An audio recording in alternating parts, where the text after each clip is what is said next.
சூப்பரான ஹெல்த்தியான பிரேக்ஃபாஸ்ட் ஒன்று பார்க்கலாமா?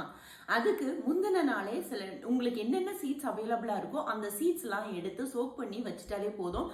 ஸோ நான் இன்னைக்கு என்னென்ன சீட்ஸ் எடுத்திருக்கேன் அப்படிங்கறத காமிக்கிறேன். 3 to 4 மெம்பர்ஸ் வரைக்கும் குடிக்கலாம். உங்கள்கிட்ட என்னென்ன சீட்ஸ் அவைலபிளாக இருக்கோ அந்த சீட்ஸ் எல்லாம் எடுத்துக்கோங்க. என்கிட்ட இருக்க சீட்ஸ் எல்லாம் நான் எடுத்து வச்சிருக்கேன்.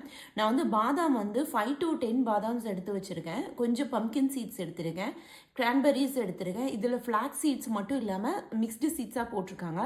ஸோ இது பிரேசில் நட்ஸு. சும்மா கொடுத்தா என் பசங்க ஒன்று கூட சாப்பிட மாட்டாங்க. பீக்கன் நட்ஸு, அதுவுமே சும்மா கொடுத்தா சாப்பிட மாட்டாங்க. அப்புறம் கேஷ்யூ நட்டு, பிஸ்தா, சன்ஃப்ளவர் சீடு. ஸோ இது எல்லாமே தான் எடுத்து வச்சுருக்கேன். உங்களுக்கு என்னென்ன சீட்ஸ் அவைலபிளாக இருக்கோ அதெல்லாம் எடுத்துக்கோங்க. எடுத்துட்டு ஆட் பண்ணிக்கலாம். தேவையான வாட்டரும் ஆட் பண்ணி வச்சாச்சு. இப்போ இது சோக் ஆகட்டும், நைட்டு ஃபுல்லாக சோக் ஆகட்டும். நைட்டு ஃபுல்லாக சோக் ஆனோன்னே மார்னிங் இதை மிக்ஸ் பண்ணி மிக்சரில் போட்டுட்டு அடிச்சுட்டு நான் உங்களுக்கு இதை காமிக்கிறேன். அவ்வளோதான். நேற்று நைட்டு நம்ம சோக் பண்ண வச்சுருந்தோம் இல்லையா, அந்த நட்ஸ் எல்லாமே இப்போ சோக் ஆகிடுச்சு.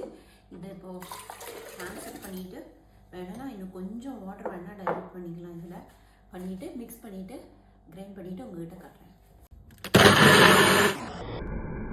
மிக்சரில் போட்டு எடுத்தாச்சு. இப்போ நான் ட்ரான்ஸ்ஃபர் பண்ணுறேன். இது இப்படி தான் இருக்கும். இது ஏகப்பட்ட ஹெல்த் பெனிஃபிட்ஸ் இருக்குது. உங்களோட ஹேருக்கும் ஸ்கின்னுக்கும் மட்டும் இல்லை, ஹோல் பாடிக்குமே அவ்வளோ நியூட்ரிஷன்ஸ் இதுலேருந்து கிடைக்கி. ஸோ நீங்களும் ட்ரை பண்ணி பாருங்கள்.